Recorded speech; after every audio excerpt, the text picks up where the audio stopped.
Welcome to Job Tales, the show where we find out about different professions from around the world. Each week I speak to a new guest with a very interesting job. I'm Laura Leoncini and today my guest is Tiana Conlon. Tiana is a manager at the tourist office of Chaux in the canton of Neuchatel in Switzerland.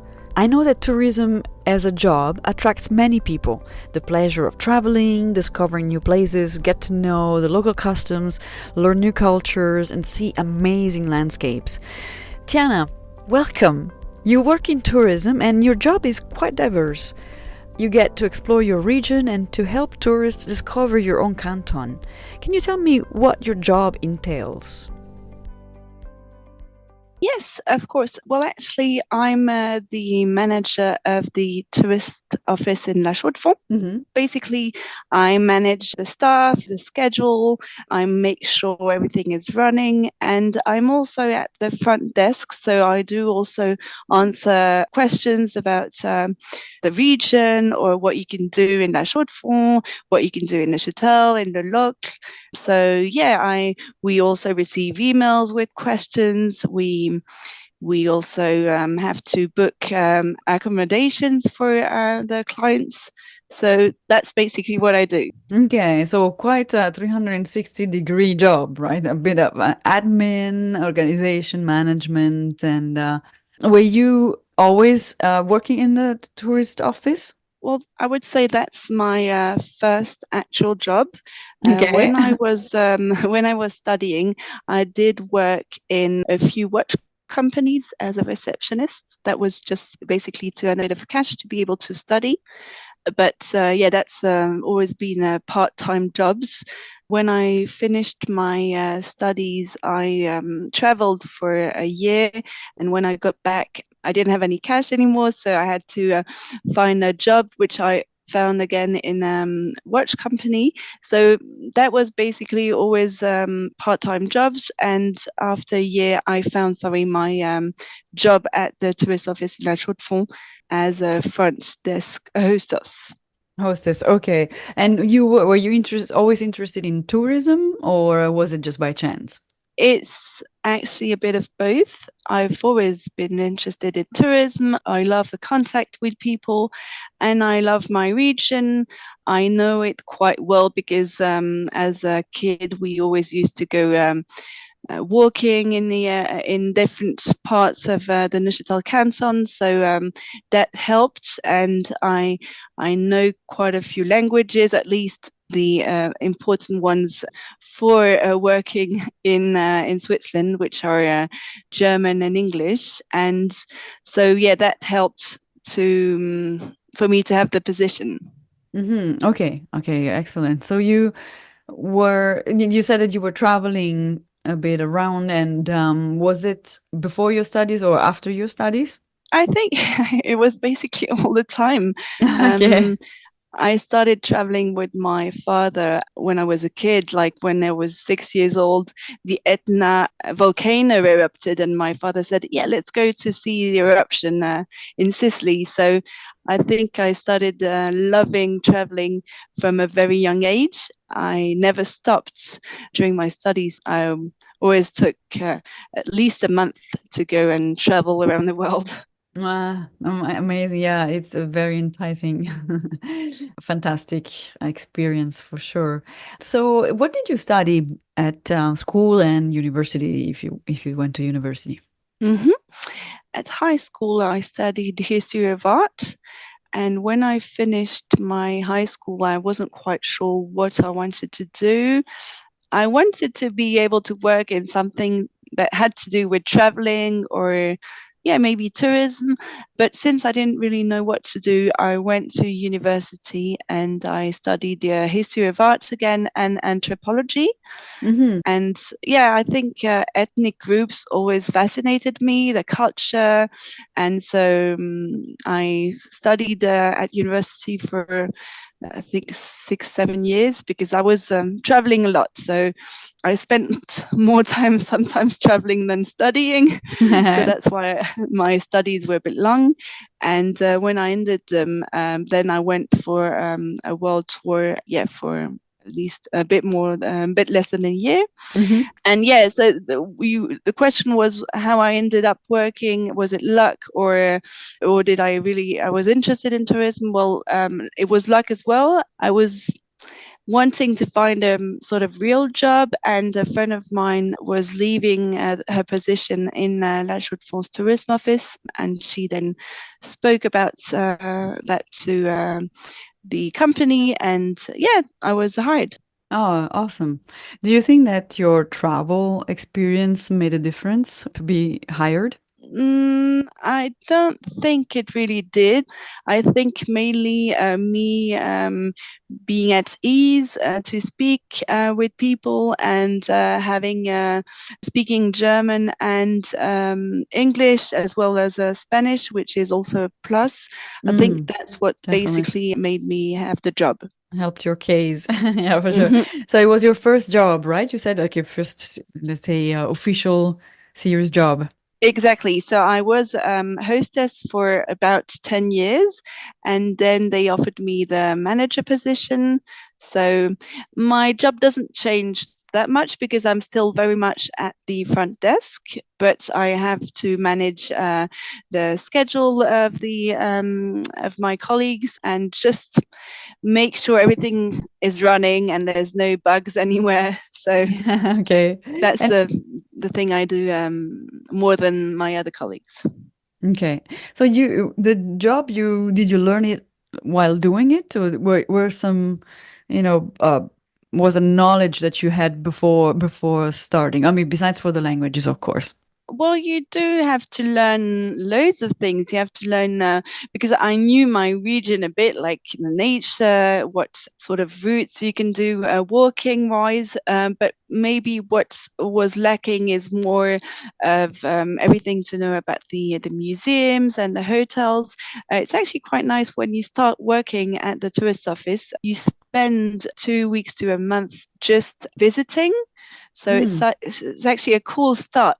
You're nice. not into so much pressure, so you really visit all of the hotels in La Chaux-de-Fonds and Le Locle in Neuchatel, as well as the museums.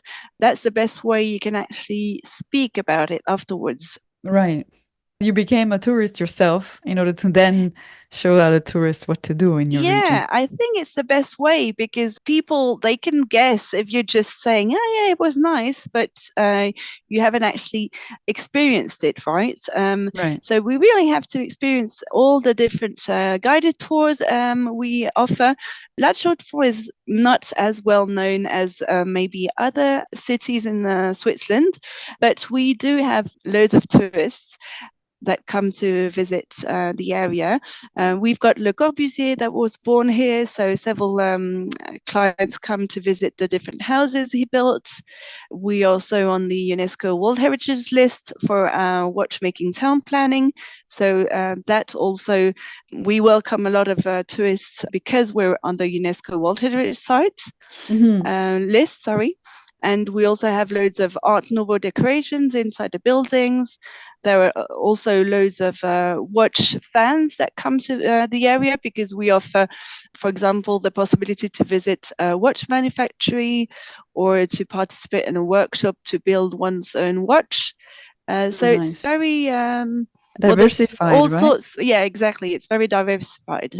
That's awesome. And so you work with, private people, let's say tourists that come to the region and want to discover. We also work with companies that want to have maybe organize an event for the customers or for the employees. Yes and no.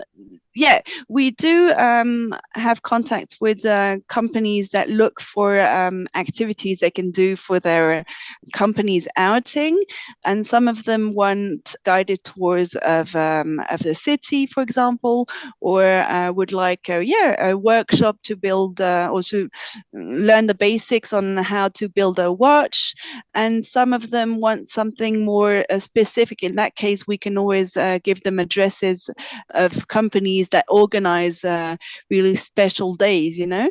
But yeah, so there are companies that contact us and they organize their whole day, and we organize a visit in the morning and then a midday meal, and then, for example, a visit of the watch museum in La Chaux-de-Fonds. Hmm. and maybe an aperitif at the end of the day in a restaurant or a bar in La Chaux-de-Fonds. Okay, so you help organize that. No, Yeah, you we yeah, do. provide okay, that service.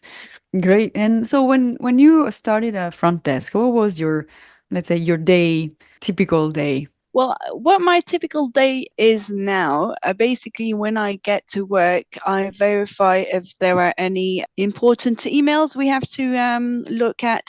Like, for example, we've got a guided tour at 9 o'clock and the group says, oh, we can't make it. Well, we have to inform the guide and so on.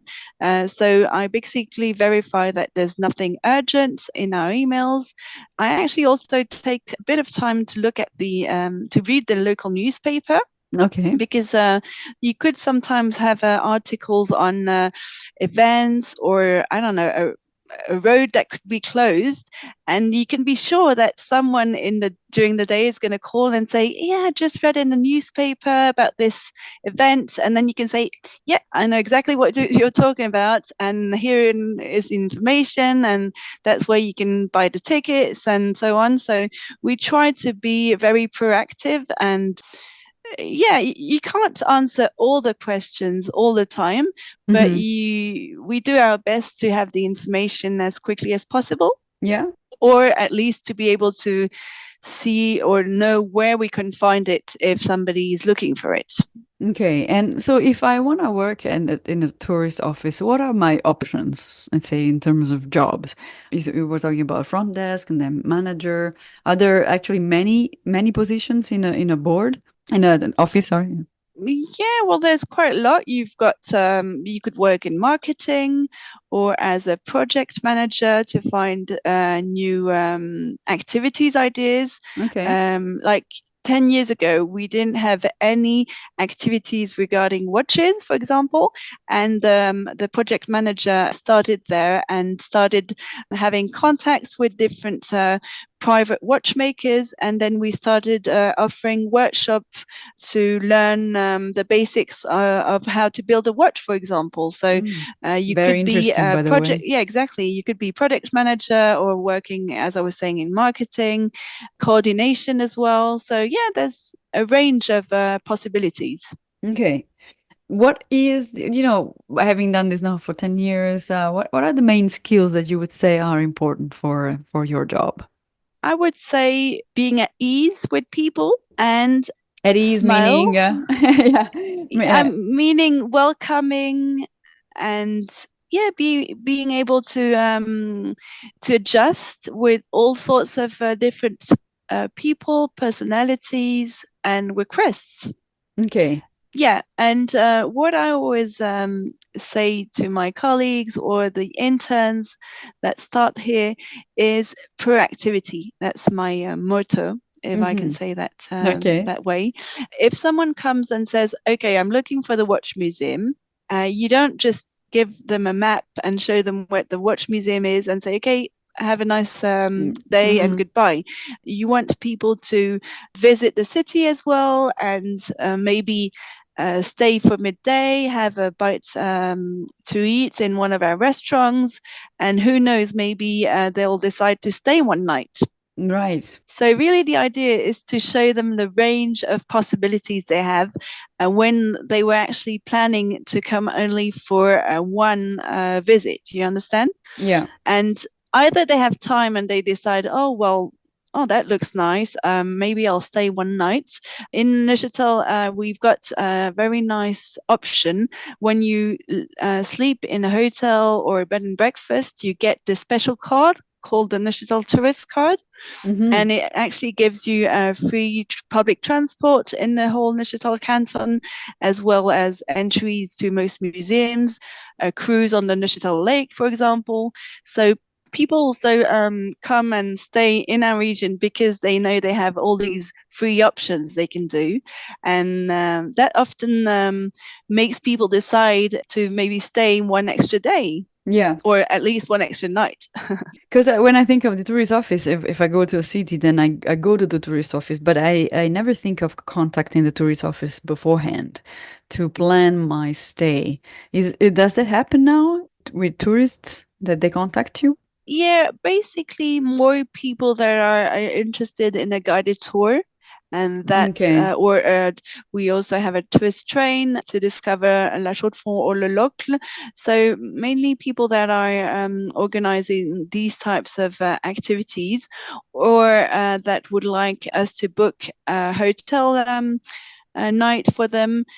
But we also have loads of people that just come on the day of their trip and say, "Hi, we're there for the day. What can you suggest?" Yeah, sure. And in terms of, lessons learned from the past, what can you share today to our young listeners? I think I don't know, it's a lesson or just my way of thinking, just to stay positive. I think if you have a positive mind, even though some things could happen, it always helps figure out things much easier than if you have a negative mind. So I would Mhm. say positivism. Positivism. Okay, yeah, yeah, excellent, excellent advice and lesson. And are there any, compromises that you need to prepare to make for your job? Not much, actually. I think we have quite an amazing job. Maybe the only compromise I could think of is having to work at weekends. No, okay. Is that a must, or does it happen every once in a while, or is it really like on Saturdays I need to work? Well, I mean, the thing is, a tourist office has to be open on weekends as well, because that's Yeah, also when people for sure. travel. So we are open on Saturday and on Sundays. So it's just basically that we're maybe 4 to 5 people working. So that makes us work, I would say, once or twice a month on the weekends. Okay. But it's okay. We've got schedules that are quite nice. We, for example, start at 9 and at 12, and then work from 1 to 4. So at 4 o'clock, You're we're finished. done. Oh, So wow. we still That's have a awesome. part of our a Saturday. So I think, yeah, it's not that much of a hassle. Yeah, okay. You were saying like yeah, it's an amazing job. If I wanted to work in a tourist office today, what would be my chances? Like, do you find that there's a lot of competition, a lot of people that wanna join, they wanna start work in the office, or are there, chances for the young men and women that are graduating today? Yeah, actually, I'm quite surprised because we were looking for someone last year, part-time job, and yeah, I was surprised that we didn't get so many postulations. Ah, So okay. yeah, I would say that they do have their chances if obviously there's a spot available. I mean, the people, the colleagues don't change that much, so it's not like we've got open positions right now, but well, for example, one of our interns from 12 years ago, which I didn't know at the time because I wasn't there yet, but Yeah. then about 10 years later or 7 years later, he started working for the Neuchatel tourist office. So when you do your internship here in the region, you've got your chances to then be able to be offered a job, maybe not now, but later if they're actually looking for a position.